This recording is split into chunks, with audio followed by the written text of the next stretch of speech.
शंकर भगवान को और कोई भस्म नहीं दिखी रमाने के लिए। अरे गाय के गोबर का कंडा बनाकर उसकी भस्म बना के शंकर जी लगा लेते। नहीं नहीं नहीं। किसी वृक्ष को जलाकर भगवान शंकर उसकी भस्म लगा लेते। नहीं। किसी पत्तियों को जलाकर शंकर भगवान उसकी भस्म रमा लेते। नहीं। पर शंकर भगवान ने भस्म किसकी रमाई? वो भी मुर्दे की। आखिर क्यों? किस लिए?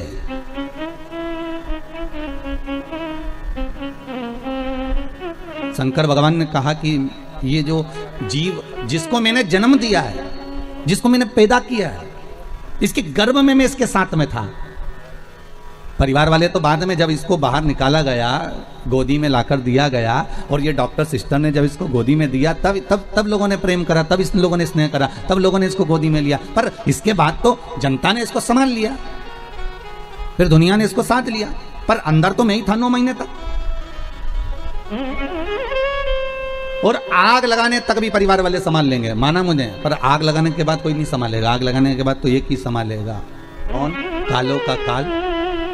जम के तो बोलो, कालो का काल महाकाल। बस वही संभालेगा। फिर वो कहता है कि गले में लगाऊंगा। जब दुनिया चली जाएगी ना, धधकती हुई अग्नि में,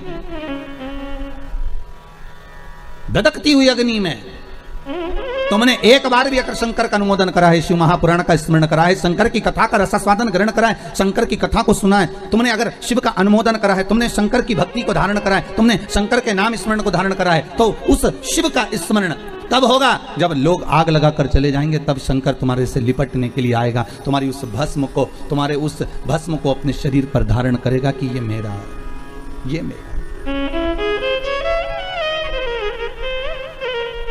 ये जो भस्म है इसके शरीर की, ये मेरी द्वारा दी हुई है, मेरी।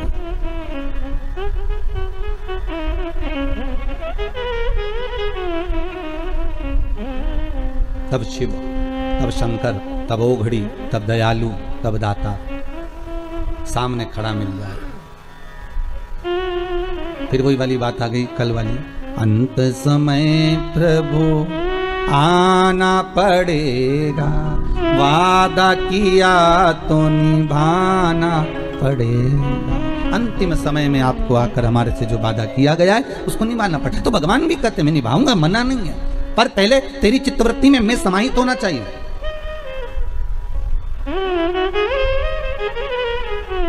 शिव कह रहे हैं तुम्हारी चित्तवृत्ति के भीतर मेरा समाहित होना जरूरी है।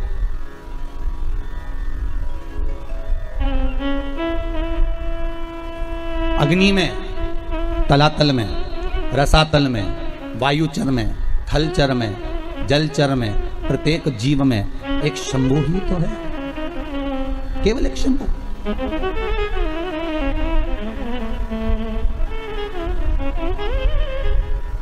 वो समाहित हो जाए।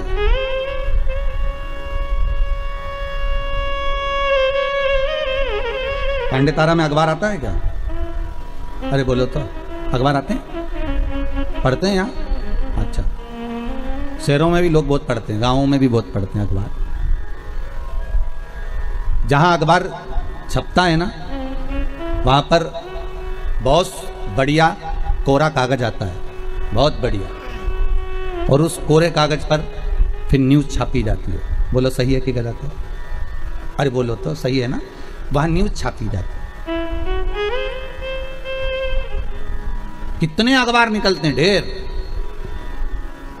इतना कोरा कागज अखबार की उस कंपनी में, उस फैक्ट्री में आता है, उस छपाई मशीन में आता है, ढेर अखबार आएगा और लोग उस पर अखबार पर न्यूज छापेंगे। पर कितनी भी अच्छी न्यूज छाप लो, कितनी भी बढ़िया न्यूज छाप लो, आखिरी में उस के कागज पर पोया जलेबी ही खाएंगे। अरे बोलो सही है कि गलत है? मुरमुराई खाएंगे। उस अखबार के कागज पर तुम कितनी भी बढ़िया न्यूज छाप लो, पर वो अखबार के कागज पर भले कितनी भी जोरदार न्यूज छापो, अच्छी से अच्छी छापो, पर उस पर लोग मुरमुरा खाएंगे, या फिर पोया खाएंगे, या समोसा खाएंगे, कचौड़ी खाएंगे, जलेबी खाएंगे, या उस पर कुछ भी रखकर खाएंगे, पर वो अखबार का टुकड़ा बाद में किसी काम का नहीं रहेगा, फेंक दिया जाएगा। बोलो सही है कि गलत है? उसकी जो शांति वो घट गई, उसमें पोया जलेबी खाया गया। और मान लो जो कोरा कागज अखबार की फैक्ट्री में गया, जो कोरा कागज उस अखबार के कंपनी में गया, उस प्रिंटिंग मशीन में गया और वहां जो न्यूज छापी, इतनी बड़ी बड़ी न्यूज छापी, एक से बढ़कर एक छापी, पर आखिरी में लोगों ने उस पर पोया जलेबी खाया। मान लो वही कोरा कागज जो अखबार की कंपनी में गया, जो अखबार की फैक्ट्री में गया, जो प्रिंटिंग मशीन में गया, वही कोरा कागज गीता प्रेस गोरखपुर में चले जाता और उस पर अगर रामायण और गीता लिखा जाती तो फिर कोई पोया जलेबी खाता? अरे बोलो तो जम के, कोई खाता पोया जलेबी? नहीं। फिर क्या करते उसको? लाल कपड़े में बांधकर, संजोकर, साध कर उसकी पूजन करते। फिर उस पर ना तो कोई पोया खाता, ना कोई जलेबी खाता, ना कोई मुरमुरा खाता। बस जैसे अखबार कंपनी में कोरा कागज गया तो उस पर न्यूज तो छपी, अच्छी अच्छी छपी, पर उसके बाद भी पोया जलेबी खाया गया। पर वही कोरा कागज जब गीता प्रेस गोरखपुर में गया और वहां प्रिंटिंग प्रेस पर रामायण की चौपाइयां, गीता के श्लोक जब लिखे गए, भागवत रामायण गीता लिखी गई, तो किसी ने उसमें मुरमुरा नहीं खाया, किसी ने उसमें समोसा नहीं खाया, किसी ने उसमें पोया जलेबी नहीं खाया। बस यही हमारा जीवन है। इस कोरे कागज को संसार की कंपनी में डालोगे तो यहां जो छपाई होगी वो मुरमुरा खाने की काम आएगी। और ये जो शरीर है इसको भगवान की भक्ति में डालोगे तो ऐसी प्रिंटिंग होगी कि ये भगवान के काम आ जाएगी। ये कोरा कागज है। इस कोरे कागज को तुम चाहो तो अखबार जैसा बना दो, इस कोरे कागज को तुम चाहो तो रामायण जैसा बना दो। ये कोरा कागज है, मर्जी तुम्हारी है कि कौन सी प्रिंटिंग मशीन में इसको प्रिंट करवाना।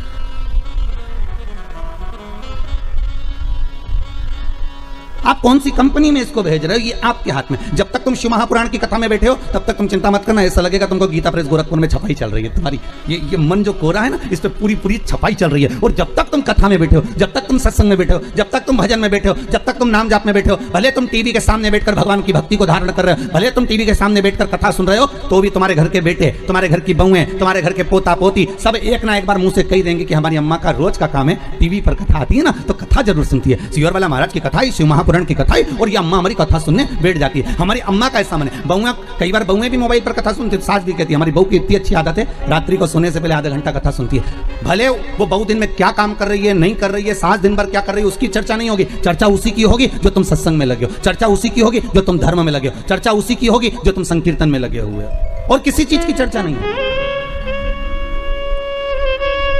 इस कोरे मन को, इस कोरे शरीर को, इस कोरी चित्तवृत्ति को, इस मन को, आपका मन है कि आप अखबार जैसा इस पे न्यूज छापना हो तो न्यूज छापो, संसार की बातें करना हो तो संसार की बातें करो। उनकी अम्मा ने ऐसा कर दिया, उनकी बहू ऐसी करके बताओ, उनकी लड़की ने वहां शादी कर ली, बताओ उनने इतनी फैक्ट्री खरीद ली, बताओ उनने ऐसा कर लिया। ये न्यूज है, छापे जाओ।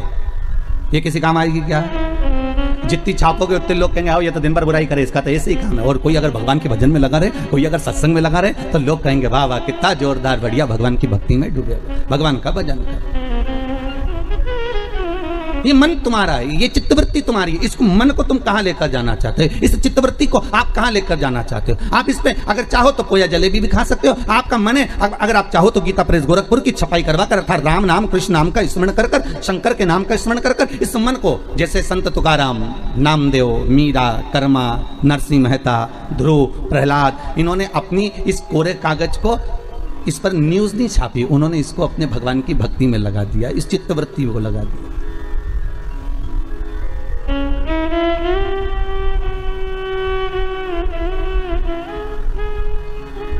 फिर उन्होंने इस संसार सागर से कोई मतलब रखा ही नहीं। फिर तो उनकी चित्तवृत्ति में जो समाहित हुआ वो केवल भगवत नाम, फिर कुछ सूझा ही नहीं। बल्कि और इंद्र को आना पड़ा, वो ध्रुव और प्रहलाद के पास में, और इंद्र को आकर कहना पड़ा कि हमको कुछ आपसे मांगना है। तो पूछ लिया ध्रुव जी ने, पूछ लिया प्रहलाद जी ने, आपको क्या चाहिए, बोलो क्या दिया जाए, क्या प्रदान करा जाए। तो कहा आपने जो पुण्य करा है, आपने जो दान करा है, आपने जो सत्कर्म करा है, आपने जो पुण्य धारण करा है, वो पुण्य हमको दे दीजिए, वो पुण्य हमको प्रदान कर दीजिए। देखिए इंद्र के पास में अगर मांगने के लिए कुछ नहीं था तो पुण्य मांग कर लेगा। और आपसे भी निवेदन करूंगा, ये पुण्य जो आप कर रहे हो ना, ये सत्कर्म जो कर रहे हो, ये बघेल परिवार अगर शिव महापुराण की कथा करवा रहा है, अगर आज स्वर्गीय श्री राज बहादुर सिंह के अगर ये पुत्र कथा करवा रहे हैं, ये पुण्य जो एकत्रित कर रहे हैं, ये पुण्य कोई साधारण नहीं हो सकता। ये पुण्यता बड़ी प्रखर होती है, बड़ी बस डोलना नहीं है हमें, संसार सागर में हमें भटकना नहीं है। दुनिया के लोग संसार सागर में भटकते ज्यादा है, बहुत भटकते। एक ये प्रश्न किसी बच्ची ने करा है, अच्छा प्रश्न है महाराज जी, कि पितृदोष और काल सर्प दोष परिवार में क्यों लगता है, उसका क्या कारण है? किसने प्रश्न करा, जरा हाथ उठाइए। अच्छा माता जी आपने करा, किरण जी मिश्रा आप ही ने प्रश्न किया है। बहुत सुंदर प्रश्न है, जग कल्याण के लिए बहुत अच्छी बात है। एक बार जोरदार ताली बजाओ माता जी के लिए, बहुत सुंदर प्रश्न। बैठिए विराज जी। पितृदोष और काल सर्प दोष क्यों लगता है, केवल एक शंकर की आराधना से समझें। महाराज भगवान शंकर को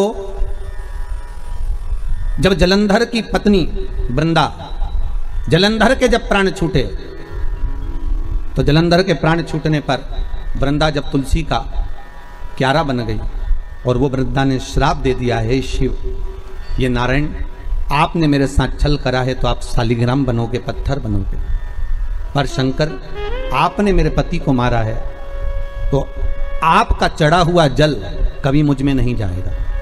तुलसी के क्यारे में शंकर का चढ़ा हुआ जल कभी नहीं जाना चाहिए।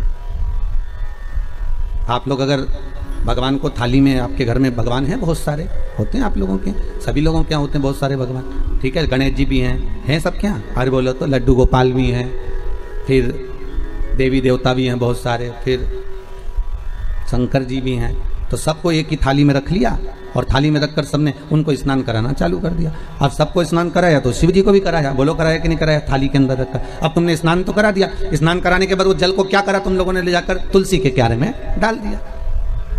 तो महाराज जी पहले के समय में क्या काल सर्प दोष पितृदोष नहीं होता था? बिल्कुल नहीं होता था।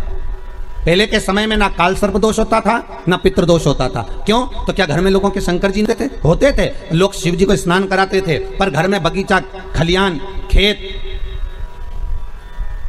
वृक्ष इतने लगे होते थे कि शंकर जी को स्नान कराने के बाद वो जल को ले जाकर वो भगवान को बगीचे में डाल देते थे, तुलसी के क्यारे में नहीं डालते थे। इसलिए ना पितृदोष होता था ना काल सर्प दोष होता था।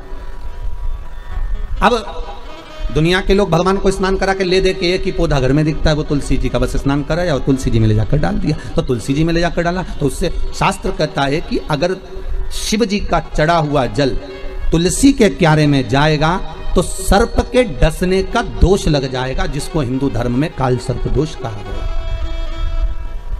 जो काल सर्प दोष, अच्छा बड़ा विचित्र काम है। कई कई गांवों में आप लोगों ने भी देखा होगा, यहां तो ठीक है परंतु हमने महाराष्ट्र में बहुत देखा। महाराज कई कई गांवों में तुलसी के क्यारे के नीचे शंकर जी को रखते हैं, या तुलसी के कुंड के अंदर शंकर जी को रखेंगे, पर यह दोष है। वो तो ना जाने कहां से बुद्धि आ गई ऐसी कि तुलसी के क्यारे के अंदर शंकर जी को रख दो, तुलसी के क्यारे के नीचे शिव जी को रख दो, या तुलसी के क्यारे के अंदर शंकर भगवान को विराजमान कर दो। ये विवेक ना जाने कौन दे देता है आप लोगों को। अरे जरा सा गलत देखने पर अश्वत्थामा की बुद्धि फिर सकती है। रात्रि के समय पर अश्वत्थामा बैठे हुए थे,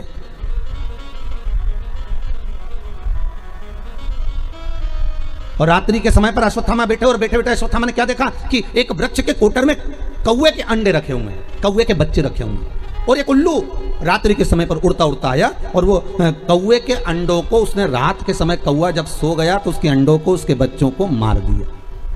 किसने? उल्लू ने। अश्वत्थामा ने देख लिया इससे जोरदार कोई काम नहीं हो सकता। अगर ये पांडव जीते, नेत्र खुलने के बाद अगर नहीं मर रहे, तो ये काम करता हूं जैसे उल्लू रात को आया और उसने कौवे के अंडों को मार दिया, कौवे के बच्चों को मार दिया, तो अश्वत्थामा ने भी विचार करा एक काम करता हूं, मैं भी सोते समय पर जाता हूं और मार देता हूं। और अश्वत्थामा ने करा क्या, जब पांडवों के पुत्र सो रहे थे और अश्वत्थामा उनको सोते हुए को मार आया, सोते हुए। बस केवल रात्रि को एक जरा सा एक लीला देखी और उस बुद्धि में, अश्वत्थामा के उस विवेक में वो समाहित हो गया। गलत चीज लोगों की बुद्धि में तुरंत आ जाती है कि हाँ उसने ऐसा करा, उसने तुलसी जी के क्यारे में शिवलिंग रखा तो अपन भी रख लो, उसने ऐसा करा तो अपन भी ऐसा कर लो, उसने यूं करा तो अपन भी ऐसा कर लीजिए।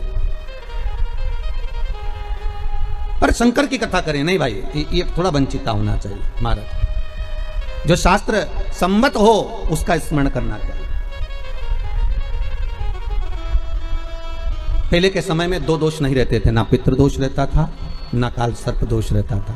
काल सर्पदोष कब आया? जब आप लोगों ने भगवान का चढ़ा हुआ जल, शिव जी का चढ़ा हुआ जल तुलसी में चढ़ाना प्रारंभ करा, तब काल सर्पदोष आया। और पितृदोष पहले नहीं होता था। क्यों? क्योंकि लोग घर के मटके में से, घर के हंडे में से, घर के परिंडे में से लोटा भरकर पानी लेकर जाते थे और शंकर को चढ़ाते थे। घर का जो रसोई घर होता था वो बीच केंद्र में होता था, रसोई घर के मध्य में होता था। तो वहां से जब पानी लेकर जाते थे, परिंडा, मटका, हंडा पितरों का स्थान माना गया। वहां से जब पानी भरते और ले जाकर शंकर जी को चढ़ाते, तो पूरे घर में से पानी निकलकर जब शिव को चढ़ने के लिए जाता था, तो पूरे घर का वास्तु दोष, पितृदोष समाप्त हो जाता था। अब आज के जमाने में मंदिर का लोटा उठाकर मंदिर का पानी भरकर शंकर जी को चढ़ा देते हैं, तो ना वास्तु दोष समाप्त होता है, ना पितृदोष समाप्त होता है, ना काल सर्पदोष समाप्त होता है।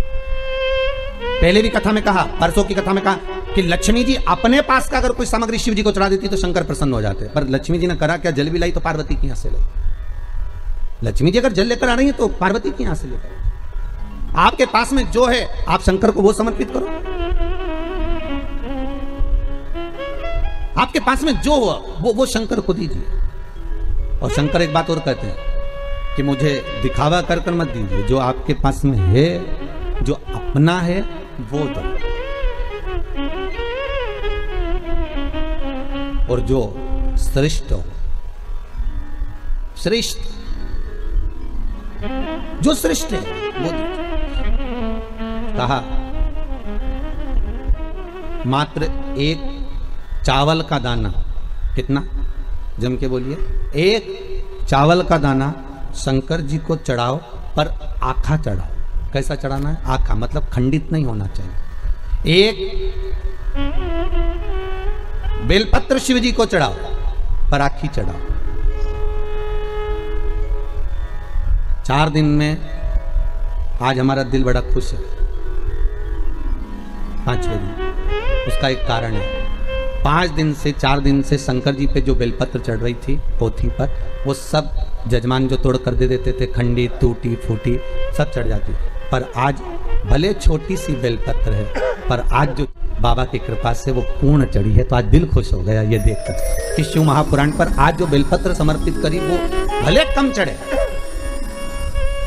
भले कम चढ़े। एक चावल का दाना चढ़ा पर आखा चढ़ा।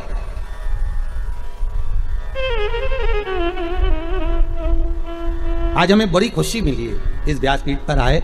जब बेलपत्री थोड़ी सी हाथ में आई तो देखा कि भले छोटी सी है पर सुंदर कितनी है। आज बाबा इसको अंगीकार करेंगे, स्वीकारेंगे। शिव महापुराण की पोथी नहीं होती महाराज। 7 दिन, 9 दिन, 5 दिन, जितने दिन तक शिव महापुराण जिस जगह पर रखी रहती है, जिस कुल में, जिस परिवार में, जिस भाव में रखी रहती है, वहां पर ये 12 ज्योतिर्लिंग 7 दिन के लिए विराजमान होते हैं। उस पर चढ़ाई गई बेलपत्री का फल 12 ज्योतिर्लिंग पर चढ़ाई गई बेलपत्री के फल के बराबर होता है। 12 बेल ज्योतिर्लिंग के बराबर है मां। उसका फल एक आनंदी, बड़ी प्रसन्न। थोड़ा दो भगवान को, पर अच्छा। पर दुनिया के लोगों की आदत ये थी, अच्छी चीज होती ना वो अपने लिए रख लेते। बहुत अच्छी साड़ी है तुम्हारे पास में तो बहू को दे दोगी, और अच्छी साड़ी है तो तुम अपनी बेटी को दे दोगी। साड़ी थोड़ी भी गड़बड़ है तो भागवत पे चढ़ा दोगी। इतनी खुश होकर चढ़ाओगी, भागवत महारानी पे चढ़ा दी। अब तुम सोचोगे भागवत जी पे साड़ी चढ़ा दी, और वो साड़ी जो किसी काम की नहीं, वो साड़ी जो किसी के काम की नहीं, जब तुम्हारी बेटी के काम की नहीं, तुम्हारी बहू के काम की नहीं, तुम्हारे काम की नहीं, तो तुमने जो भागवत जी पे चढ़ाई वो महाराज की पत्नी पहनेगी? अरे बोलो तो कहीं नहीं पहना। पर एक चढ़ाओ, पर अच्छा चढ़ाओ। एक चावल का दाना चढ़ाओ, अच्छा चढ़ाओ। एक बेलपत्र चढ़ाओ भगवान को, पर वो अच्छी चढ़ाओ। एक पुष्प चढ़ाओ, अच्छा चढ़ाओ। एक वृक्ष की पत्ती चढ़ाओ, पर अच्छी चढ़ाओ। एक दुर्वा चढ़ाओ, पर अच्छा चढ़ाओ। एक लोटा पानी चढ़ाओ, पर अच्छा चढ़ाओ। दिल से चढ़ाओ। हमें नहीं लेना मंदिर का पानी, हमें नहीं चाहिए मंदिर का जल, हमें तो घर से लेकर जाएंगे, भले इतना सा लेकर जाएं, वो चढ़ाएं। गुरु पूर्णिमा पर जब सीहोर लोग आते हैं गुरु पूर्णिमा महोत्सव मनाने के लिए, गुरु दीक्षा के समय पर, तो वो अपने अपने घर से बोतल में भी पानी भर कर लेकर आते महाराज। उनका भाव कितना शुद्ध होता है कि यहाँ हम आए हैं तो बाबा के आनंद लेवे, चरण धोवे से तो हमारी जल हो गए, भगवान का स्नान करा में तो हमारा ही जल हो गए। ये भाव है। अभी सीहोर में रुद्राक्ष महोत्सव था। आप में से कुछ लोग पहुंचे भी होंगे। कौन कौन पहुंचा था? आप लोग हाथ उठाए, पहुंचे भी थे। तो आप लोगों ने देखा होगा कि शंकर जी पे जल चढ़ाने के लिए हमने कोई टंकी भरकर नहीं रखी थी कि आपने यहाँ पर टंकी भर दी हो कि इसमें से पानी भर भर के ले जाओ और शिव जी को चढ़ा दो। देखा था आप लोगों ने? नहीं भरी थी ना। कई लोगों ने कहा महाराज जी इतनी पब्लिक है तो एक टंकी भर दो पानी का और वहां लोटे रख दो, 4-5 कलश रख दो, तो लोग शिव जी को चढ़ाते रहेंगे। हमने कहा नहीं, शिव महापुराण का विधान है कलश भी वही लाएं और पानी भी वही लाएं। अब उनकी मर्जी, वो कुएं में से खींच के लाएं, बोर में से निकाल के लाएं, टैंकर से लाएं, जहां से उनकी मर्जी पड़े जल वो लेकर आए और चढ़ाएं। क्यों? क्योंकि इतनी दूर आए हैं तो एक लोटा पानी भी चढ़ाएं तो उनकी कामना पूरी हो, उनकी मनोकामना पूर्ण हो। भरने को तो हम जल भर देंगे, हमको क्या करना। जब कुएं में इतना पानी डल रहा था, लोगों के लिए इतना पानी की व्यवस्था करी गई थी, तो आपके लिए एक टंकी पानी भरने में क्या जाता। पर नहीं, आप स्वतः लेकर आएंगे, आप स्वयं लेकर आएंगे और उस जल को आप स्वयं समर्पित करेंगे तो उसका आनंद ही दूसरा हो, आनंद दूसरा हो।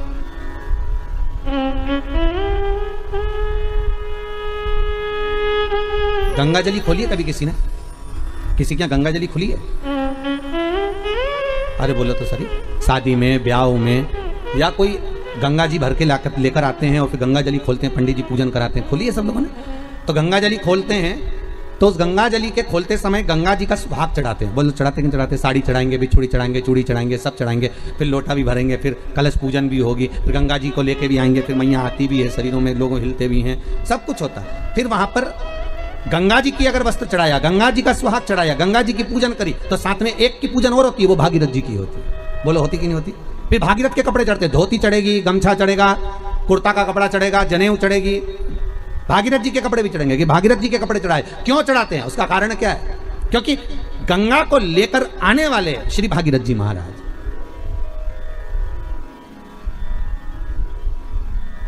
अगर हम केवल गंगा की आराधना कर लेंगे तो गंगा उतना फल नहीं देगी जितना देना चाहिए। अगर हमने भागीरथी गंगा का स्मरण करा कि हे भागीरथ महाराज, आप गंगा को लेकर आए थे, 60,000 काकाओं के उद्धार के लिए लेकर आए, राख के ढेर बन गए थे संत के, केवल एक दृष्टि से वो राख के ढेर बने, 60,000 काकाओं का उद्धार। हे गंगा मैया, भागीरथ जी महाराज लेकर आए गंगा को। तो इसलिए हमारा हिंदू धर्म कहता है कि जब गंगा जली खोली जाती है, गंगा की पूजन करी जाती है, गंगा जली का उत्सव जब करा जाता है, तो सबसे पहले भागीरथ की पूजन करी जाती है कि भागीरथ महाराज इस गंगा को लेकर आए हैं। तो हे भागीरथ जी, आप गंगा को लेकर आए, आप ही से सीखकर हम गंगा जी को हरिद्वार से, प्रयागराज से, इलाहाबाद से हम भरकर लेकर आए हैं। ऐसी कृपा करना गंगा मैया, जैसे आपने भागीरथ बाबा के 60,000 काकाओं का उद्धार करा था, वैसे हमारे पूर्वजों का भी उद्धार कर देना। इस भाव से हम गंगा जी की पूजन करते हैं। भागीरथ के साथ अकेली गंगा नहीं पूजते, हम अकेली गंगा का स्मरण नहीं करते, हम भागीरथी गंगा का स्मरण करते हैं, हम विष्णुपदी का स्मरण करते हैं।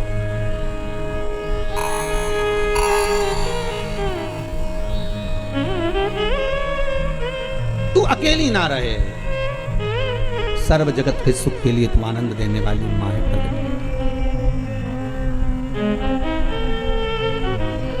सर्व जगत का देव। आप बाबा को एक अक्षत का दाना दीजिए, बड़े प्रेम से दीजिएगा, बड़े भाव से। एक साधे सब सधे, सब साधे विसरा। आप अगर शिव जी का भजन कर रहे हो तो शंकर की भक्ति में ऐसे डूब जाओ, ऐसे डूब जाओ कि फिर शिव के सिवा कोई सुहाए।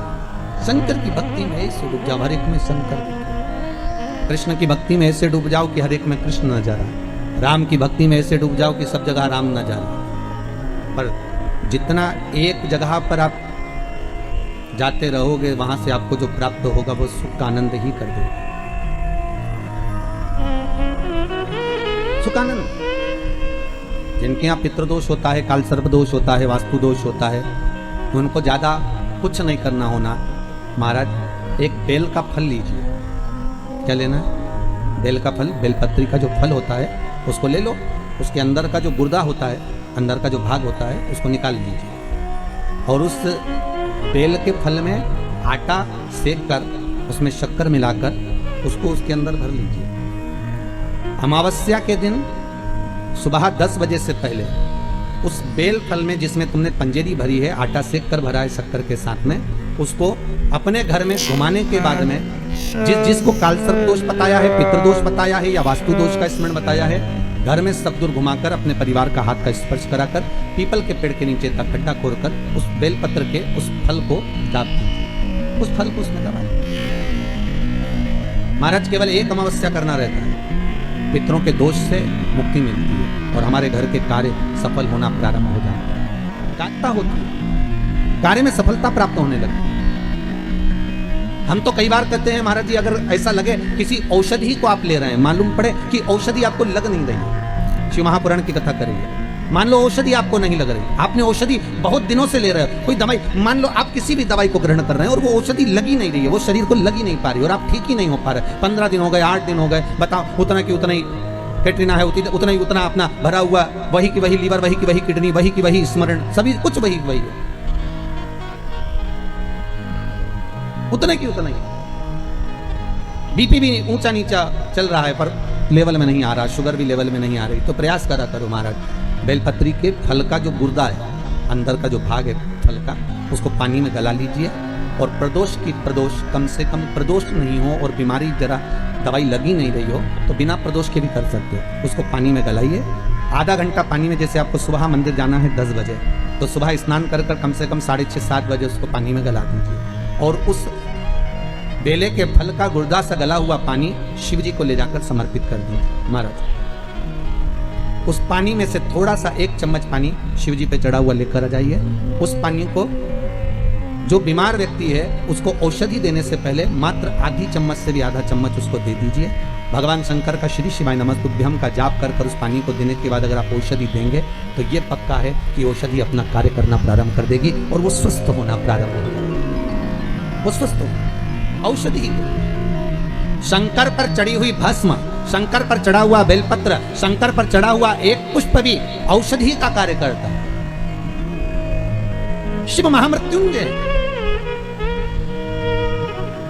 अरे मार्कंडू जी के पुत्र मार्कंडे जो शंकर की आराधना में डूबे हुए थे, जिनकी उम्र कम थी, जिनकी आयु मात्र 12 वर्ष की थी और प्राण छूटना थे, और वो मार्कंडू जी के पुत्र मार्कंडे जी भगवत स्मरण में ऐसे डूब गए कि उनके मुख से महामृत्युंजय मंत्र का उद्घोष हो गया।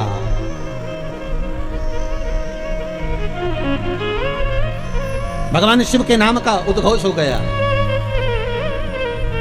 जैसे नंदी महाराज,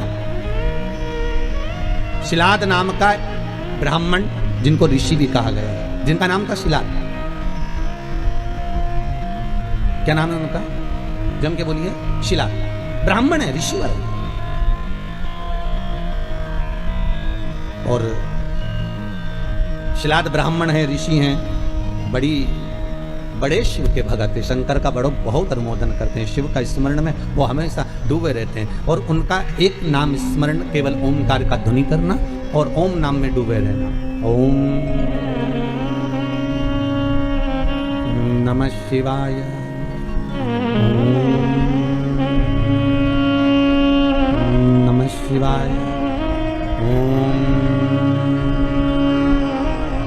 नमः शिवाय। भगवान शिव की भक्ति में डूबे। अब उनकी धर्मपत्नी से संतान नहीं, औलाद नहीं, बड़े दुखी, बड़े दुखी।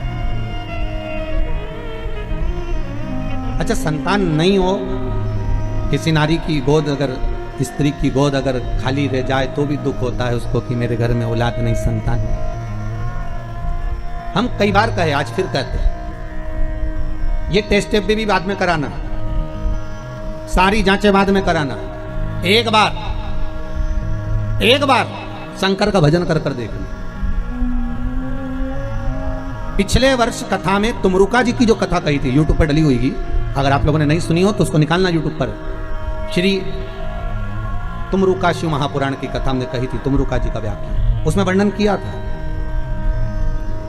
सब जगह से अगर हार जाओ और सारे रिपोर्ट आपकी आपने सब दूर दिखा ली तो एक बार शंकर पर भरोसा कर तुमरुका जी का नाम लेकर सफेद आंकड़े की जड़ को शिव जी पे से रजस्वला धर्म के 7वें दिन 21 बार घुमा लो, नाम गोत्र बोलकर कमर में लाल धागे में बांध लो, पीपल के पत्ते शिव जी को चढ़ाओ, उठाकर लाओ, उस एक पत्ते को रात्रि को गाय के दूध में उकालो और उस दूध को दोनों पति पत्नी पियो, साथ रहिए।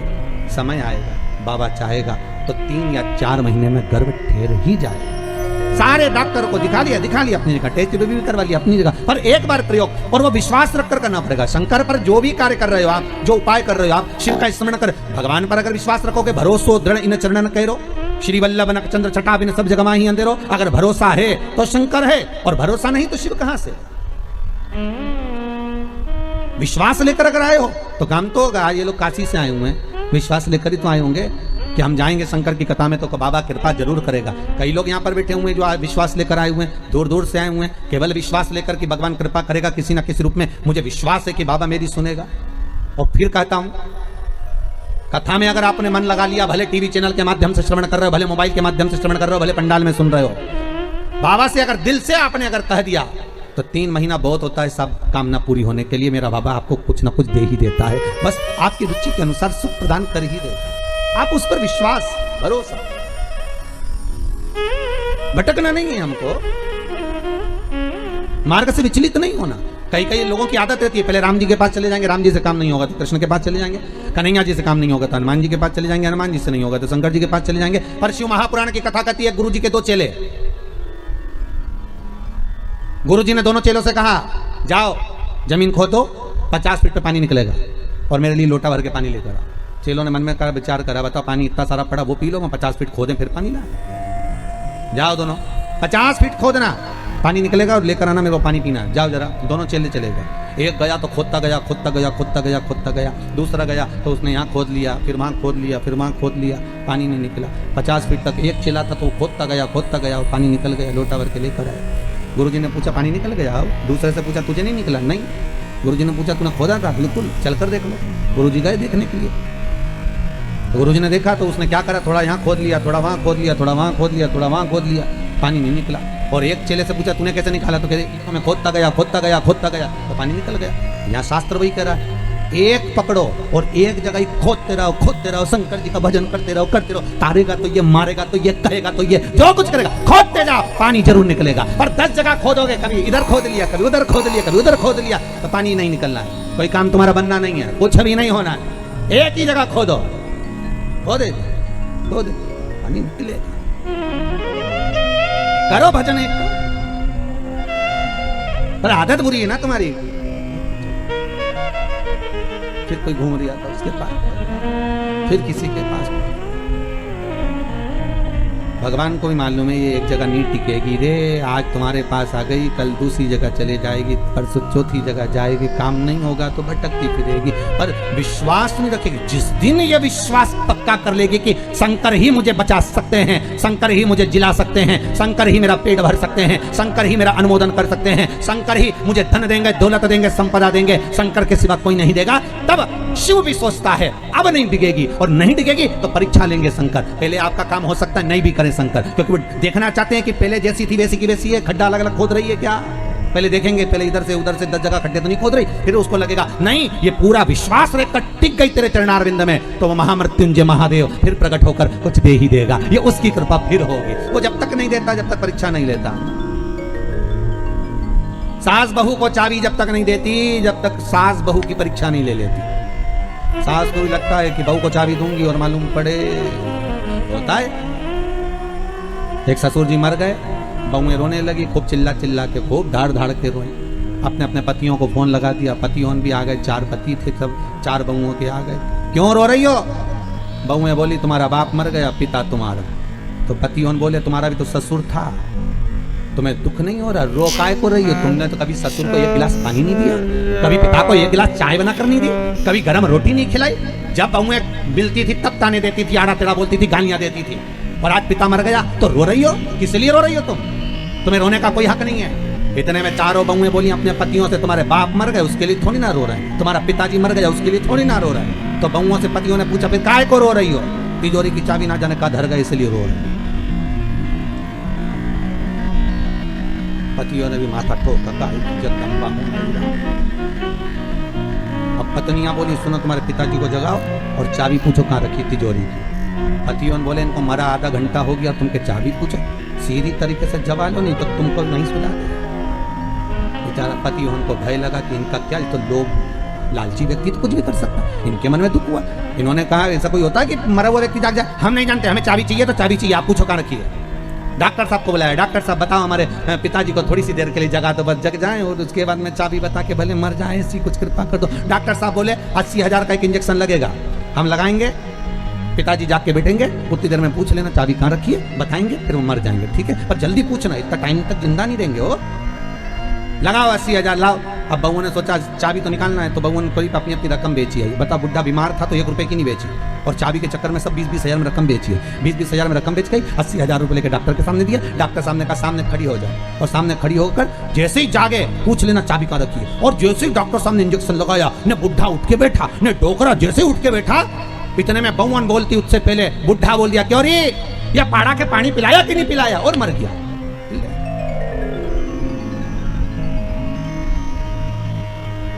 अब बहू तो और चिल्ला चिल्ला के रोने लगी, डॉक्टर साहब वंस मोर, एक बार फिर से। डॉक्टर साहब बोले ला 80,000, फिर इंजेक्शन लगाऊंगा, अब की बात पाड़ा के पानी पिलाया, अब भैंस के पिला के मर जाएगा। अभी जगह में क्या,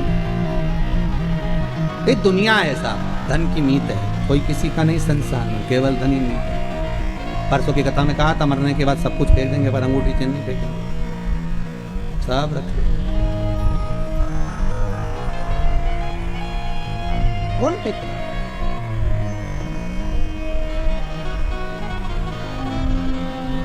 एक साधो आशा लगाकर बैठे रहना। विश्वास में आस भी है और विष भी है। विश्वास में दोनों चीजें, विष भी और आस भी है। आप विश्वास लगाकर अगर बैठे हुए हो, तो आस अगर लगाए हुए हो, तो यह पक्का है कि शिव मिलेगा जरूर, शंकर प्राप्त जरूर होगा। अगर आस लगाई है तो मिलेगा जरूर, तो मिलेगा।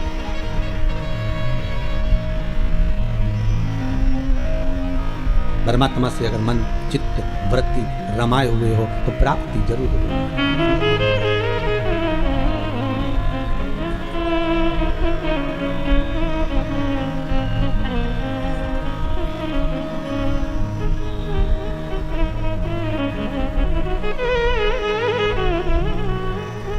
वो मिलेगा। और शिव महापुराण की कथा कहती है हमारा, उम्र भले कम हो पर भक्ति प्रबल हो। शिलाद की धर्म पत्नी से संतान नहीं थी, पर शिलाद के मन को खलता नहीं था, पर परिवार के लोग कहते थे कि कोई तो एक पुत्र हो जाए जो तार दे। तब भगवान शिव ने आकर एक वर दिया, चिंता मत करो, एक दिन जब तुम भजन करने के लिए कहीं जा रहे होगे, पृथ्वी को खोदोगे, उसमें से एक बालक निकलेगा, वही बालक तुम्हारा पुत्र कहलाएगा। निकला बालक, उसका नाम नंदीश्वर रखा। क्या नाम रखा है? नंदी। वो नंदीश्वर। पर पिता इतने विचित्र थे। अरे दुनिया के लोग कहते हैं शंकर जी के मंदिर में नंदी क्यों होना चाहिए? दुनिया के लोग कहते हैं आखिर नंदी ने ऐसा कौन सा पुण्य करा कि भगवान शंकर के दरवाजे पर नंदी सदा के लिए विराजमान हो गया? कहते हैं शंकर से ज्यादा आराधना नंदी की भी करेंगे तो उसकी भक्ति प्राप्त होगी। तो नंदीश्वर में ऐसा क्या सुख है? नंदीश्वर क्यों शंकर के मंदिर में इतने सारे गणों में केवल एक नंदी ही क्यों बैठ गया? क्यों नंदी का होना क्यों जरूरी है शंकर मंदिर में? बिना नंदी के शिव पूजा क्यों नहीं जाती?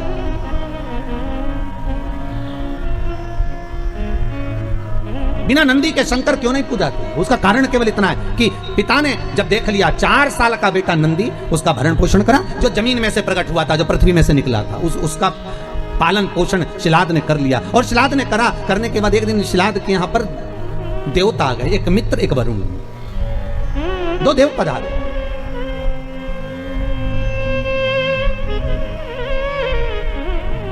दो देव, मित्र और वरुण दोनों पधारे। और जब दोनों देव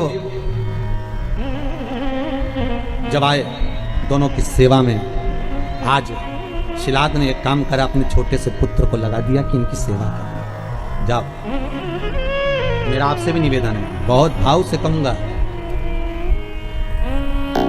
आपके घर में कभी साधु आए, सन्यासी आए, तपस्वी आए, संत आए, साधक आए, उपासक आए, तो मेरा निवेदन रहेगा कि आपके घर के पुत्रों को, किसको?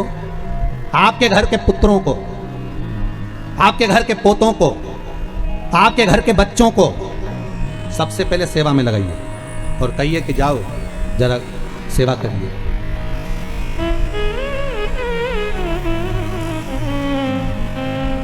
जाओ सेवा में लगो, जरा करो सेवा, करिए।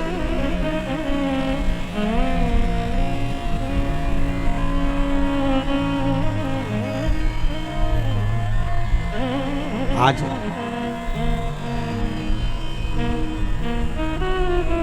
यदि ये जजमान परिवार कथा करा रहे हैं तो इनके बच्चे भी तो देख रहे हैं ना कि हमारे चाचा, हमारे पिताजी, हमारे काका, हमारी काकी, हमारे ताऊ, हमारी दादी, सब शिव महापुराण की कथा का पूजन कर रहे हैं, अर्चना कर रहे हैं, भक्ति कर रहे हैं, तो उनके मन में भी तो सेवा का भाव जागेगा। वो भी तो मन में जागृत करेंगे कि हमें भी सेवा करना चाहिए, हमारा भी सेवा का भाव उत्पन्न होता है कि हम भी भगवती स्मरण करें। जाओ करो, जरा नमन करो, प्रणाम करो, दंडवत करो, साष्टांग करो, सेवा का भाव जुड़े। और शिलाद ने भेज दिया नंदी को, नंदी जाओ। नंदी कहते पिताजी मेरी उम्र 4 साल की है। पिताजी कहते कोई उम्र नहीं होती सेवा की, जाइए सेवा करो। और सेवा करी मित्र और वरुण की। जब सेवा करी, सेवा करने के बाद इतने खुश हो गए मित्र और वरुण, वापिस देवलोक को जाने लगे। देवलोक को जाते जाते उन्होंने शिलाद को बुलाया, ए शिलाद, हम तुम्हें वर प्रदान करते हैं कि तुम्हारा भगवान की भक्ति तुम्हारे हृदय में सदा विराजमान हो, तुम भगवान की भक्ति में सदा रमे रहो, तुम भगवान का उपास व्रत साधना नियम धारण करते रहो। जाओ, हम तुम्हें आशीर्वाद देते हैं कि तुम्हारी आयु की वृद्धि भी हो। शिलाद की आंखों में आंसू भर गए। सेवा किसने करी? जम के बोलिए, नंदी ने। पानी भरकर कौन लाया? नंदी। पोछा किसने लगाया? नंदी।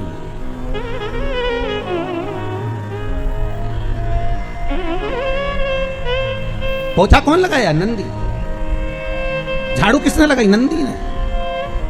झूठे बर्तन किसने उठाए? नंदी ने। सेवा कौन कर रहा है? नंदी। और आशीर्वाद किसको मिल रहा है? नंदी के पिता को, शिलाद को। शिलाद की आंख में से आंसू बह गए। हाथ जोड़कर वरुण जी और मित्र कहा, प्रभु कृपा करिए, ये बताओ, आप सारा आशीर्वाद मुझे दे रहे हो और सेवा नंदी ने करी है, आप उससे कोई आशीर्वाद नहीं दोगे?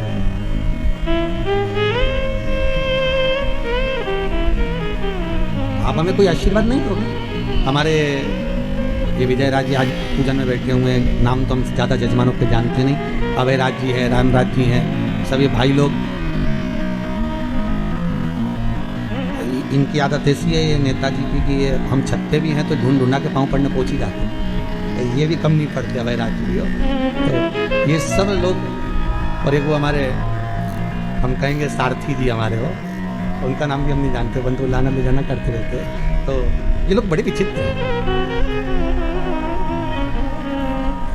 आज अभय राज जी कह रहे थे, गुरु जी ऐसा आशीर्वाद देके जाना कि ऐसी कथा होती रहे, 1-2 साल में ऐसी कथाओं का स्मरण होता रहे, ऐसा वर दीजिएगा। हम मन में सोच रहे थे कि इतनी सेवा कर रहे हो, आगे बढ़ बढ़ कर कहीं सफाई करना, कहीं झूठे बर्तन उठाना, कहीं कुछ करना। भले मुंबई में आप रहते होगे, नौकर आपके बहुत काम करते होंगे, पर यहाँ आप सेवा में लगे हो शंकर की, तो ये विश्वास है कि आशीर्वाद हम क्या देंगे? आशीर्वाद तो हमारा शंभू देगा कि वो कृपा कर ही देंगे। हम क्या वर देंगे? हम किसी को आशीर्वाद वगैरह नहीं देते हो। हमारा तो काम है कथा करना, कथा से नीचे उतरे आप जिससे हो गए हैं। और हम फिर कहते हैं हमसे ज्यादा विश्वास हमारे बाबा पर करना, शंभू पर करना, शंकर पर करना। जितना सीहोर वाला गुरु जी तुम्हारा साथ नहीं देगा, उतना शंकर साथ देगा। सीहोर वाले तो आपके जैसे ही हैं, मनुष्य हम भी हैं और मानव हम भी हैं। हम भले हम पर विश्वास मत करना, पर मेरे शंकर पर विश्वास करना, जो त्रिलोकी का नाथ है, त्रिकालदर्शी है, कोई साधारण नहीं है वो, उस पर भरोसा रख। हम क्या वरुण और मित्र आशीर्वाद दे रहे हैं तो शिलाद को दे रहे हैं, और शिलाद की आंखों से आंसू बह रहा है कि आशीर्वाद मिलना था मेरे पुत्र नंदी को और आशीर्वाद मिल रहा है शिलाद को। शिलाद कर रहे हैं मुझे वर मत दीजिए, अगर आशीर्वाद देना है तो नंदी को दीजिए। तो वरुण चुप हो गए, और वरुण जैसे ही चुप हुए तो शिलाद को लगा कि बात क्या है, आखिर ये आशीर्वाद क्यों नहीं दे रहे? कारण क्या हो गया कि आशीर्वाद नहीं मिल रहा है? और पुत्र को नहीं मिल रहा, हमको तो मिल रहा है, पर बेटे को क्यों नहीं दे रहे? आखिर कारण क्या है? नंदी को कहा शिलाद ने, जाओ बेटा बाहर। नंदी जैसे बाहर गए, और बाहर जाते से ही उसी समय पर शिलाद ने वरुण के चरण पकड़कर कहा, ये बताओ कि आपने जिसने सेवा करी उसको आशीर्वाद क्यों नहीं दिया?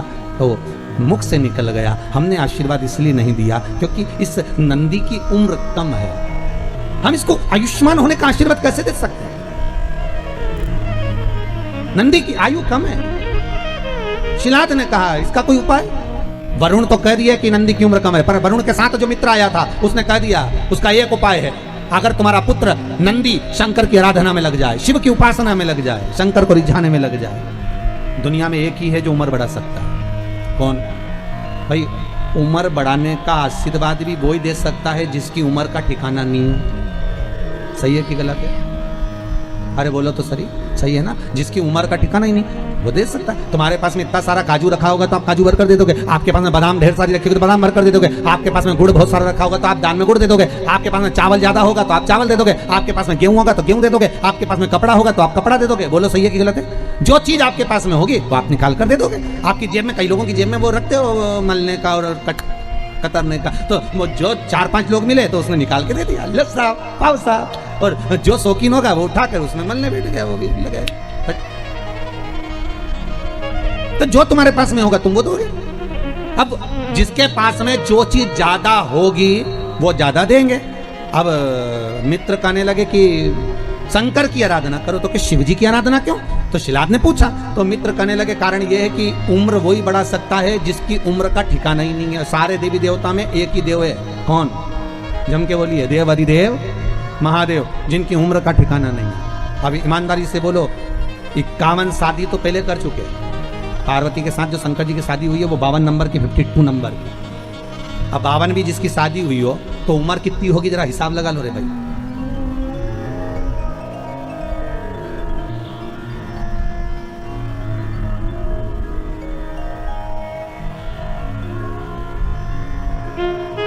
जैसे लाइट आई आप लोगों ने हाथ जोड़कर क्या मांगा? हमारी भी इतनी करा देना कि नहीं? 52 शिव की। जब पार्वती जी के साथ में बावर हो रही थी शिव जी की, तो माता पार्वती जी की मां मीनावती ने समझाया था कि शिव तो ठहरे कैलाशी, अरे गोरा पछताओगी, और बूढ़े जोगी के संग में तुम कैसे रह पाओगी। ये बूढ़े जोगी, तो पार्वती जी बोली मैया एक बात बताओ, आपने कहा शंकर बूढ़े, तो इनकी उम्र बता दो। और आपके यहाँ भी मैं निवेदन करूंगा, पूरे पांडे तारा में कोई ऐसा हो जो शंकर जी की उम्र बता दे तो जरूर बता देना। किसी को मालूम हो कि शंकर की उम्र कितनी थी? है शंकर की उम्र कितनी है? किसी को नहीं मालूम। तलातल रसातल, अरे भगवान विष्णु भगवान ब्रह्मा के ही कई अवतार हो गए, पर शंकर वही की वही रह गए, शिव वही की वही। जानना कठिन है महाराज। अरे मेरे भोले बाबा को अनाड़ी मत समझो, मेरे भोले बाबा को अनाड़ी मत समझो, मेरे भोले बाबा को अनाड़ी मत समझो, मेरे भोले बाबा को अनाड़ी मत समझो, अनाड़ी मत समझो, अनाड़ी मत समझो, अनाड़ी मत समझो, अनाड़ी मत समझो, अनाड़ी मत समझो, अनाड़ी मत समझो, अनाड़ी मत समझो, अनाड़ी मत समझो। ओ मेरे भोले बाबा को,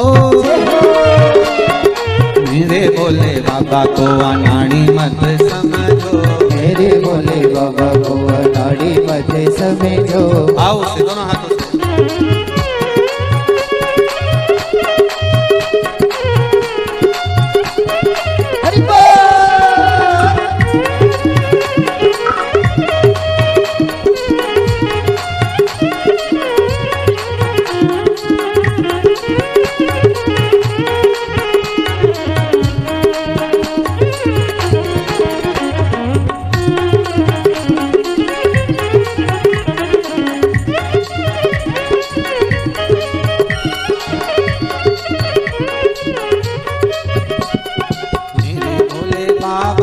हाथों में डमरू, मेरे भोले बाबा के हाथों में डमरू, मेरे भोले बाबा के हाथों में डमरू, मेरे भोले बाबा के हाथों में डमरू। ओ डमरू को देख के,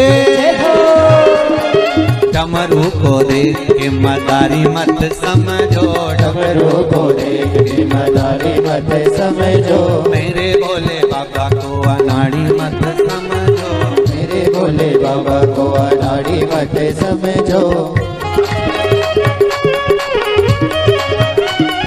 मेरे भोले बाबा के गले में सांप है, मेरे भोले बाबा के गले में सांप है, मेरे भोले बाबा के गले में सांप है, मेरे भोले बाबा के गले में सांप है। ओ सांप को देख के,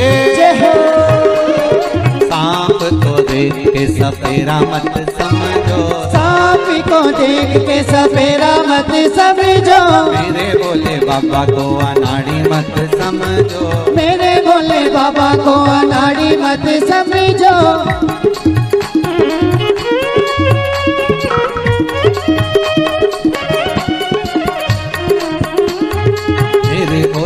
बाबा के कंधे पे झोली, मेरे भोले बाबा के कंधे पे झोली, मेरे भोले बाबा के कंधे पे झोली, मेरे भोले बाबा के कंधे पे झोली। अरे झोली को देख के,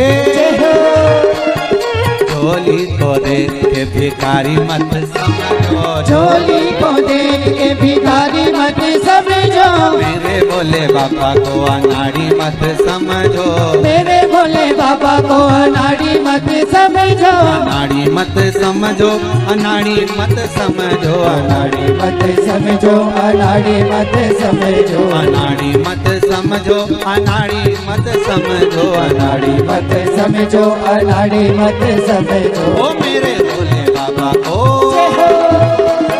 मेरे भोले बाबा को अनाड़ी मत समझो, मेरे भोले बाबा को अनाड़ी मत समझो, मेरे भोले बाबा को अनाड़ी मत समझो, मेरे भोले बाबा को अनाड़ी मत समझो, मेरे भोले बाबा अनाड़ी मत समझो, मेरे भोले बाबा को अनाड़ी मत समझो, मेरे भोले बाबा को अनाड़ी मत समझो, मेरे भोले बाबा को अनाड़ी मत हार हार।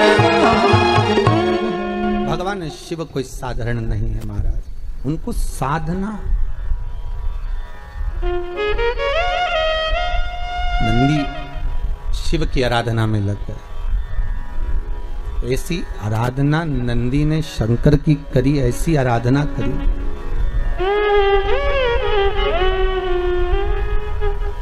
शिव प्रसन्न हो गए, मांग ले तुझे क्या चाहिए। शायद ही दुनिया में कोई नंदी जैसा होगा जो शंकर से क्या मांग रहा है, ये सोचिए, विचारिए। आप क्या मांग सकते हैं शंकर से? धन, दौलत, संपदा, सत्ता, वैभव, यही मांगेंगे। और यदि कुछ और भी मांगा तो यही मांगेंगे कि सुंदर काया हो मेरी, सुंदर काया। एक पहले भी आपको कहा, जिसको चर्म का रोग हो जाता है, चमड़ी अगर कहीं सफेद पड़ जाए या कोई स्थान पर सफेद सफेद से चिट्टे पड़ जाएं, उसके लिए कहा है पूर्णिमा के दिन जब गाय अपने बछड़े को दूध पिला रही हो, बछड़े के मुख में जो फेन आ जाता है वो फेन चम्मच में ले लीजिए और उस फेन को पूर्णिमा की रात्रि को 12 बजे शरीर पर लगा लें, जहाँ जहाँ सफ़ेद दाग हो या चट्टे हो। आधा घंटा तक लगे रहने के बाद में फिर स्नान करें और एक बार सूर्य कुंड का स्नान जरूर करें, जो झांसी दतिया के पास में है सूर्य कुंड, उसका स्नान करें। वहाँ की मिट्टी लाकर शरीर पर लगाकर आधा घंटा धूप में बैठकर फिर स्नान करें। धीरे धीरे चमड़ी अपने असली कलर में आना प्रारंभ हो जाए, अपने असली स्वरूप में वो चमड़ी आना प्रारंभ। सूर्य कुंड का स्नान। शिव महापुराण की कथा कर रही है कि नंदी ने कोई धन नहीं मांगा, नंदी ने यह भी नहीं कहा कि आप हमारी उम्र बढ़ा दो। शंकर सामने थे नंदी के और नंदी से कह रहे हैं कि मांग ले तुझे क्या चाहिए, तू बोले मैं तुझे वो दे देता हूं। तो नंदी उम्र नहीं मांग रहे। अगर आपको लगता कि हमारी उम्र कम है तो भगवान से कहते कि हमारी उम्र बढ़ा दी। आपको लगता कि हमारी उम्र कम है तो आप कहते कि भगवान हमारी उम्र बढ़ा दीजिए, हमारी उम्र थोड़ी बड़ी कर दीजिए, हमारी उम्र अच्छी कर दीजिए, पर उम्र नहीं मांगी।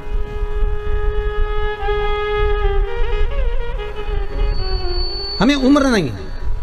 नंदी कह रहे हैं भोलेनाथ बस इतनी कृपा कर दीजिए कि आप मेरे साथ हर पल, हर घड़ी, हर क्षण, हर समय आपका और मेरा साथ बना रहे।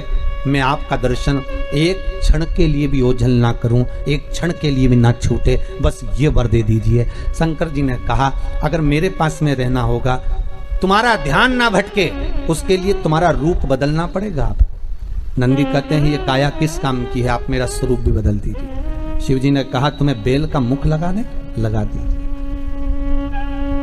मनुष्य का मुख हटाकर शंकर ने बेल का मुख लगा दिया नंदी को, और शिव जी से मांगा क्या कि एक क्षण के लिए मैं आपसे दूर ना हूं, एक क्षण के लिए मैं आपसे दूरी ना बनाऊं, आप मेरे सामने और मैं आपके सम्मुख में हूं।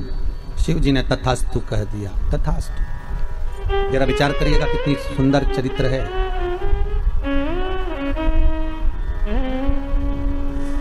राम जी के राज्य तिलक के समय पर सबको सेवा दी गई थी। राम जी की सबको सेवा दी गई। राम राज्य के समय पर सेवा सबको दी गई,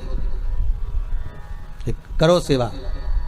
लक्ष्मण जी को भी सेवा मिली, सीता जी को भी सेवा मिली, सेवा हनुमान जी को भी मिली। जब कोई सेवा नहीं मिली थी तो भगवान राम को जब जमाई आए तब चुटकी बजाने की सेवा दी गई। सबको सेवा मिली, सबने मांगा। राम जी से भी सबने कहा कि हमको ये दो, हमको ऐसा प्रदान करो, हमको वैसा प्रदान करिए। पर जैसा नंदी ने मांगा, जैसा नंदी मांग रहे हैं वैसा शायद किसी ने नहीं मांगा होगा कि हर घड़ी, हर पल, हर क्षण, हर श्वास में मैं आपके सम्मुख में हूं, मैं आपके सामने हूं। हर पली, हर पल, हर घड़ी में, हर क्षण में। तथास्तु कर दिया। मांगो शिव से, मना नहीं, पर शंकर को रिझाने का एक तरीका आना चाहिए। शंकर के प्राप्ति का एक साध्यता का, एक आनंदता का भाव आना चाहिए। राम राम रटते रहो जब तक घट में प्राण, कबहु तो दीन दयाल के भनक पड़ेगी कान। जपते रहो, भगवत स्मरण करते रहो, नाम जाप, नाम स्मरण, नाम संकीर्तन करते रहो। और आपकी चित्तवृत्ति में जब नाम स्मरण का सुख अपने आप समाहित हो जाएगा, आपकी चित्तवृत्ति में जब भगवान के नाम का सुख अपने आप आ जाएगा, तो शंकर स्वयं एक ही जगह पर अगर खोदते रहोगे तो पानी निकल ही जाएगा, शिव मिल ही जाएगा। फिर शंकर को मिलने में देरी नहीं लगेगी। तारकासुर के 3 पुत्र थे, तारकाक्ष, विदुमाली और कमलाक्ष। 3 पुत्र।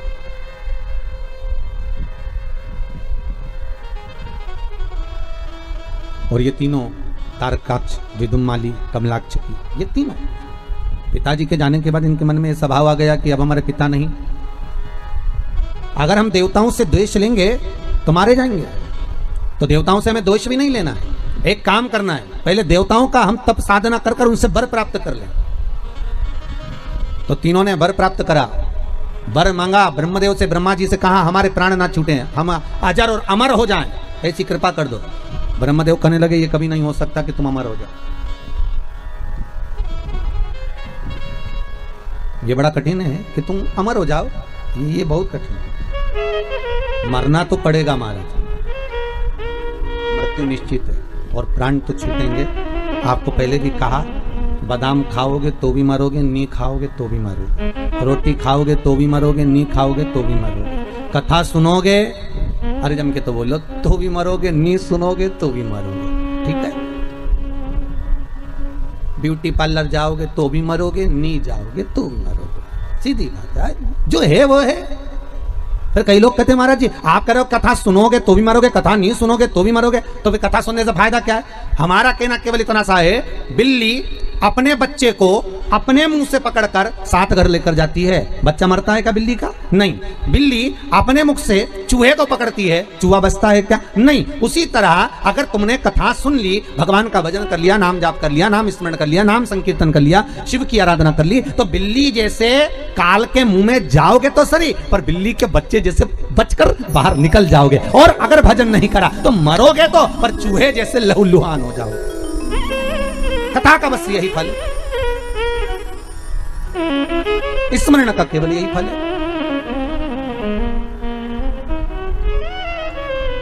भजन का केवल यही फल है, और उस भजन के फल का आनंद यही रहेगा कि आप तो कह दिया, ब्रह्मा जी बोले तुम्हें मरना तो पड़ेगा, तारकाक्ष, विदुमाली, कमलाक्ष की तुम्हें मरना तो पड़ेगा, मृत्यु तो निश्चित है, मरना पड़ेगा।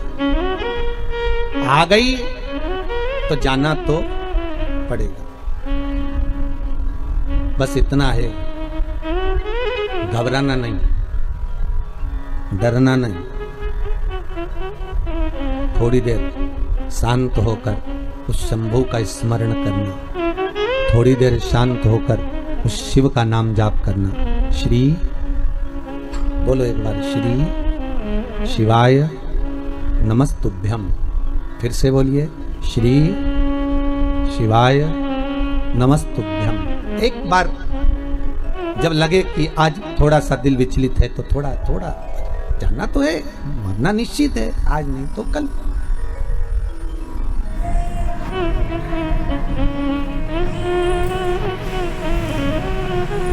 जाना तो निश्चित है।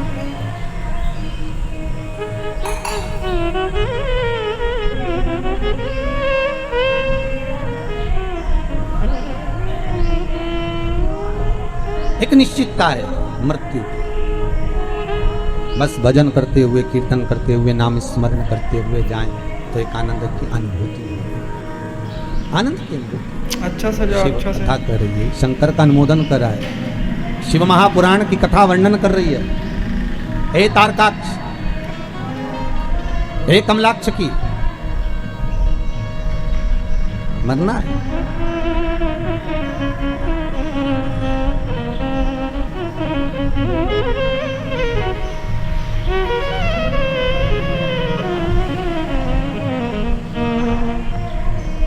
और जब मृत्यु एक निश्चित जगह पर है, शिव महापुराण की कथा में, गरुड़ पुराण में स्पष्ट कहा गया, जब माता के गर्भ से बच्चे का जन्म होता है, नाल कटती है, और नाल कटते समय, जिस समय नाल कटी, जन्म हुआ, बस उसी समय पर तुम्हारे मरने की तारीख, घड़ी, पल, दिन, तिथि निश्चित हो जाता है कि ये इतनी बजे, इतनी घड़ी में, इतने पल पर, इतने क्षण में इस जगह पर प्राणों को छोड़ेगा। ये निश्चित है। ये तारीख, पल, घड़ी, क्षण सब निश्चित हो, निश्चितता कि अब इसको जाना है, और उसकी निश्चितता, वो घड़ी, वो पल, वो क्षण निश्चित है उसका। आएगा। राजा परीक्षित के लिए कांच का महल बनवा दिया गया था। भागवत जी में आता है, कांच का महल जन्मे ने बनवाया कि परीक्षित को मरने नहीं देंगे। भूख लगी, अनार का रस गिलास में भर कर जा रहा था। अनार भी नहीं भेजे कि अनार में अगर तक्षक नाक चले गया तो नहीं भेजे, अनार का रस भेजा, कपड़े से छान छान कर भेजा। अच्छा से जाओ, अच्छा से। और नाग भी नाग का मृत्यु मृत्यु थी। गिलास की पेंदी के नीचे तक्षक नाग चिपक कर चले गए। गिलास की पेंदी के नीचे चिपक कर चले गए और मृत्यु आ गई।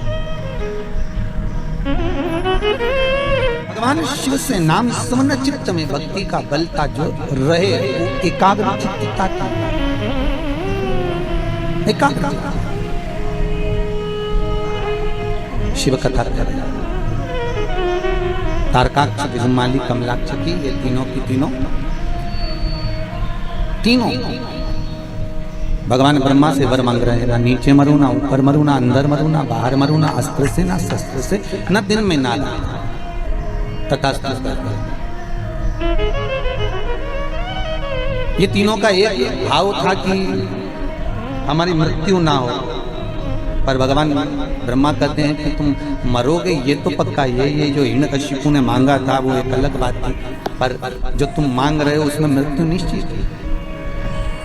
तुम और कुछ मांग लो, तो हमें वर दीजिए, हम तीनों एक एक अलग अलग पुरियों में निर्माण में रहें, अलग अलग महल में, अलग अलग नगर में हम रहें, हमारी मृत्यु हो तीनों की एक साथ। तथास्तु। यही होगी। एक ने सोने का महल बनवाया, एक ने पीतल का महल बनवाया, एक ने लोहे का महल बनवाया। तीनों अलग अलग रहने लगे। तीनों भाइयों ने विचार कर लिया कि तीनों कभी आपस में मिलने मत आना। अच्छा से जाओ, अच्छा एक से। माता और एक पिता, इनकी दिली तमन्ना क्या होती है कि मेरे बच्चे जहां रहे वहां सुखी। तुम जहां रहो वहां सुख से।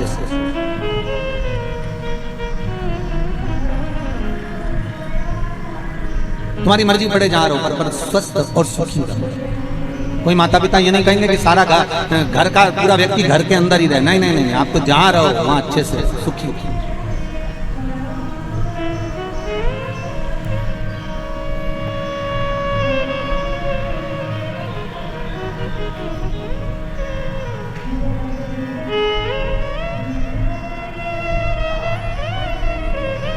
अब तीनों अलग अलग रह रहे पर उपद्रव इतना मचाया इन तीनों ने कि देवताओं परेशान हो गए, और देवताओं ने आपस में बात करी कि इनको मारे कौन। तो सबने जाकर शंकर जी से निवेदन करा, भोलेनाथ जी इनको तो आपको ही मारना पड़ेगा। शंकर भगवान बोले मारने को तैयार हूं, पर बात इतनी सी कि तीनों मरेंगे तो एक साथ मरेंगे,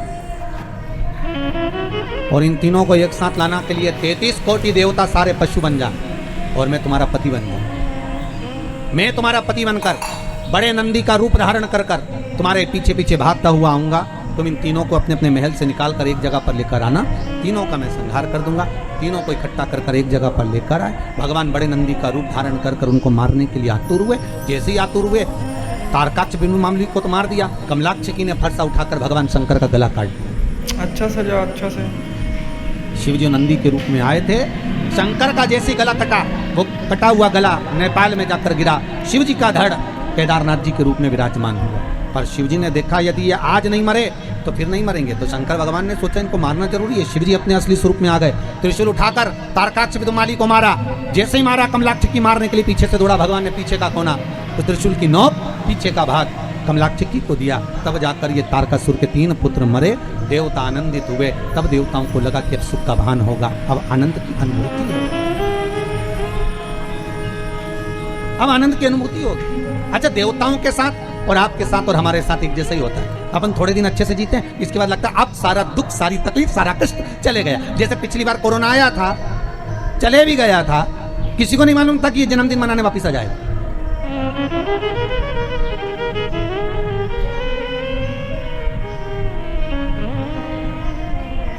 अच्छा, पैदा हुआ था जब इतनी बड़ी पार्टी नहीं करी थी इसने, कोरोना ने, पर अभी तो बहुत ही लंबी चौड़ी पार्टी कर दी साहब। लेकिन कितनों को निपटाया जाएगा, जो जो इसकी पार्टी में जा रही है सबको निपटा दिया। आपसे भी निवेदन है, दूर रहना। 2 गज की दूरी, मास्क है जरूरी, और एक दिन में कम से कम 25 बार हाथ को धोते रहो। और एक बहू से सास हमेशा हर बार कहती थी, ए बहू, एक एक कोने कोने की कचरे की झाड़ू एक एक निकाल लेना। हो आओ बहू जब भी कोई काम करने बैठती ना, सास उसको हमेशा टोका करती है, एक एक चावल अच्छे से बीनना, आओ एक एक भिंडी अच्छे से साफ करना, आओ एक एक आलू अच्छे से धोना, आओ। एक दिन बहू इतनी परेशान हो गई, अब की बार आज सुबह नहाने गई ना बाथरूम में, निकली नहीं 2 घंटा तक। जब 2 घंटे तक नहीं निकली तो सास को लगा कि कहाँ रह गई अंदर। सास दौड़ कर गई, बहू हाँ मम्मी निकलना, आती हूँ मम्मी। इतनी देरी काहे में हो गई, एक एक बाल को शैम्पू कर रही हूँ। सास समझ गई, इसको बुरा लग गया। तुम भी करो प्रतिदिन कम से कम प्रयास जरूर करो। सोशल डिस्टेंसिंग का पालन करिए, मुंह पर मास्क लगा कर रखिए, हाथ को सैनिटाइज करते रहें, धोते रहें और दूरी बनाकर।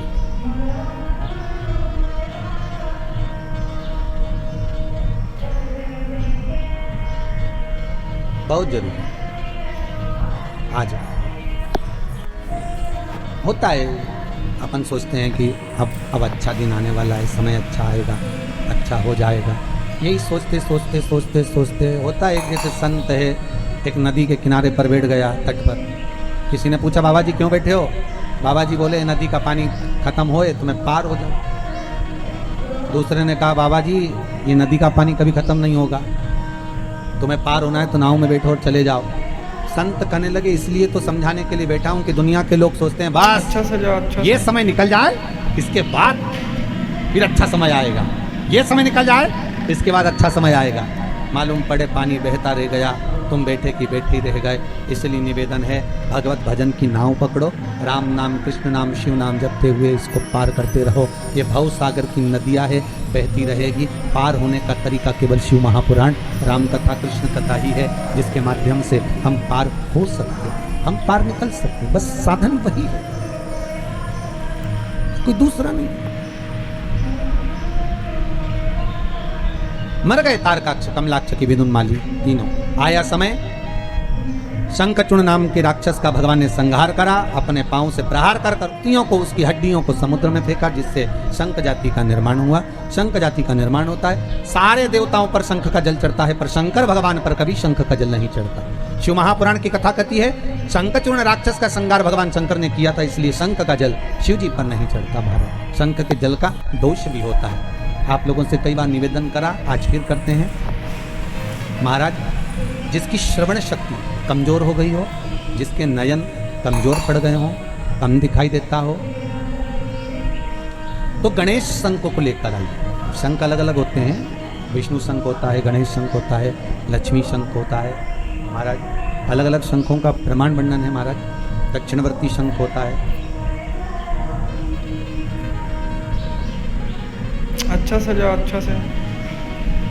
तो गणेश शंख को लेकर अगर आंखों से बहुत कम दिखाई दे रहा हो तो 12 महीने शिवरात्रि आती है। किसी भी शिवरात्रि पर शंकर भगवान पर पीपल के पत्ते पर शहद रखकर शंकर जी पर डाल दीजिए। उस शहद को पीपल के ही पत्ते पर रखकर ले आइए, घर पर लाकर उसको कटोरी में निकाल लीजिए, पत्ते को ठंडा कर दीजिए। उस ओरिजिनल शहद, असली शहद होना चाहिए, उस शहद को आंखों में काजल जैसा लगाना प्रारंभ कर लीजिए। 1 महीना या 15 दिन आप आंखों में लगाएंगे, धीरे धीरे रोशनी बढ़ना प्रारंभ हो जाएगी। श्री शिवाय नमस्तुभ्यम का जाप करें या चंपेश्वर महादेव का स्मरण करें। चंपेश्वर महादेव का स्मरण कर भी नैनों में आप शहद लगा सकते हैं, उससे रोशनी बढ़ती है। दूसरा, श्रवण शक्ति कमजोर हो, विवेक कमजोर हो, नयन कमजोर हो, वाणी कमजोर हो, तो गणेश मुखी शंख के अंदर पानी भरकर उसमें थोड़ा सा एक चांदी का सिक्का या तार डाल दें, या सिक्का डाल दें, या चांदी की कोई सामग्री हो तो वो डाल दें, पानी भरा रहने दें। सुबह सुबह उस पानी को थोड़ा सा आचमन करना प्रारंभ करिए। आपको वाणी हो, श्रवण शक्ति हो, नयन शक्ति हो, उसमें प्रबलता आना प्रारंभ। पर गणेश मुखी शंख होना चाहिए। कौन सा शंख होना चाहिए? गणेश शंख। शंख का प्रमाण शिव महापुराण। भगवान शिव का स्मरण, भगवान शंकर का नमोदन, भगवान शंकर का नाम जाप, भगवान शंकर का नाम स्मरण जीव को आनंद देता है। समय आया, आगे वर्णन आया। भगवान एक बार अच्छा सजा अच्छा से। मंथन का समय, देवता और राक्षस मिलकर समुद्र का मंथन कर, और उस मंथन में सबसे पहले अगर प्राप्त हुई है तो गौ माता प्राप्त हुई। उस मंथन में अगर प्रकट होने वाली सबसे पहले है तो गाय। नंदा, सुभद्रा, सुरभि, सुशीला, बहुला, ये 5 गाय समुद्र मंथन के समय पर प्रकट हुई, और उसके बाद जो निकला वो हलाहल विष निकला। उसके बाद जो प्राप्त हुआ वो विष, फिर निकला विष। अच्छा देखिए कितना सुंदर प्रसंग है। सबसे पहले अगर कुछ निकला है तो गाय निकली, गाय के बाद निकला है विष। शिव महापुराण की कथा करती है गाय को निकालने का कारण केवल इतना था कि जो विष पिएगा उसका कंठ जलेगा, तो कंठ में जलन अधिक होगी। अब कंठ में जब जलन होगी तो उस जलन को अगर कोई रोक सकता है तो गाय का दूध रोक सकता है। जब गाय माता के दूध से शंकर भगवान का अभिषेक होगा तो उससे जो जलन है, तपन है, वो समाप्त होगा। हम पहले भी कहें, आज फिर कहते हैं, प्रयास करिएगा कि अभी कोरोना महामारी चल रहा है, अगर गौ माता का असली घी, गाय का असली घी, और वो भी देसी गाय का, ये जर्सी मर्सी गाय का नहीं, देसी गाय का असली घी अगर आपके घर में हो तो उस घी को अपनी उंगली में लेकर नासिका में थोड़ा थोड़ा लगाना प्रारंभ करिए। थोड़ा उस घी का सेवन करना प्रारंभ करिए, असली घी का। औषधि है, गौ माता का जो व्रत है वो औषधि।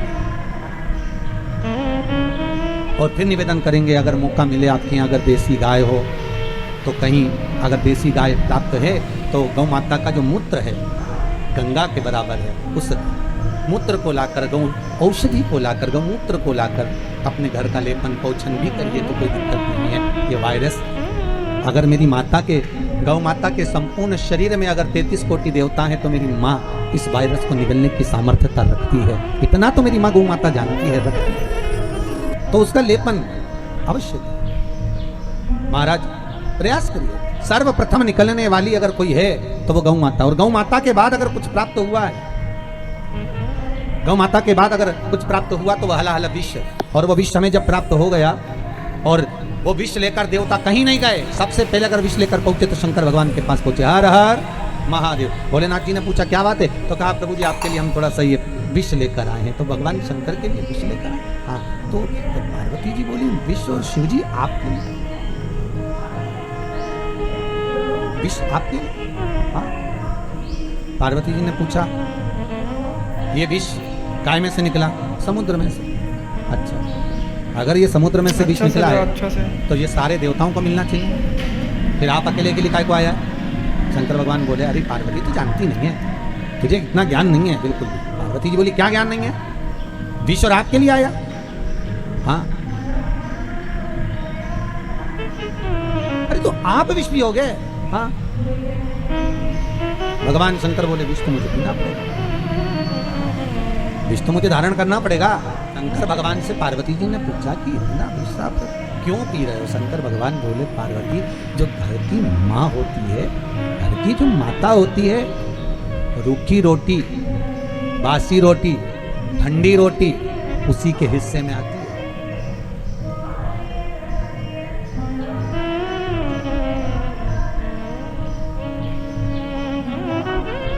हमको अभयराज जी बता रहे थे, गुरुदेव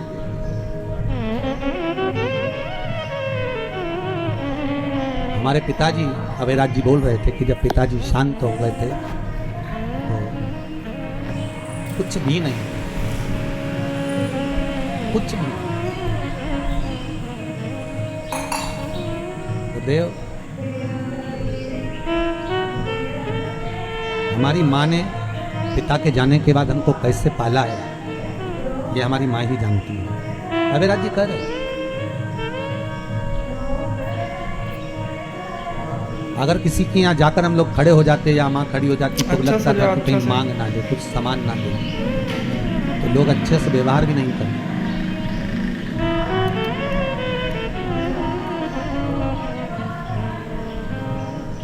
हमारी माँ, अभयराज जी बोल रहे थे, जब हमको भोजन करा देती और हम पूछते माँ तेरे लिए कुछ है कि नहीं है, रखा है ढाक कर रखा हो।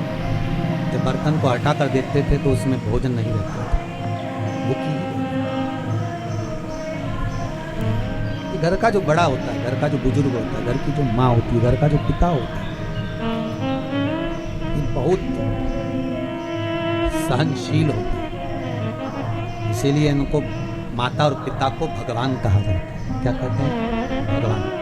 और आप लोगों से फिर निवेदन करूंगा, जिस घर में माँ बाप की इज्जत नहीं होती उस घर में देखना कभी बरकत नहीं होती।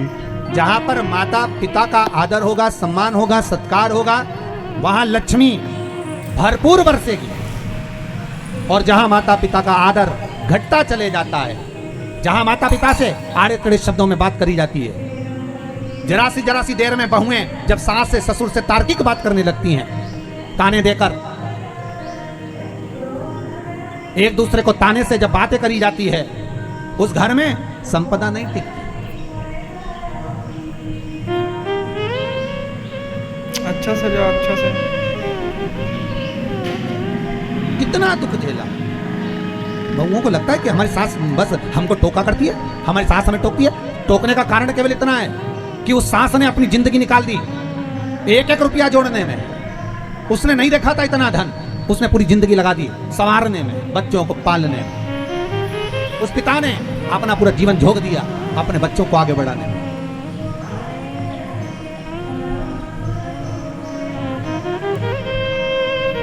सास विचार करती है, ससुर विचार करता है कि मैं अपनी बहू को इतना प्रबल बना दूं कि कल से अगर कोई दुख आए, तकलीफ आए, कष्ट आए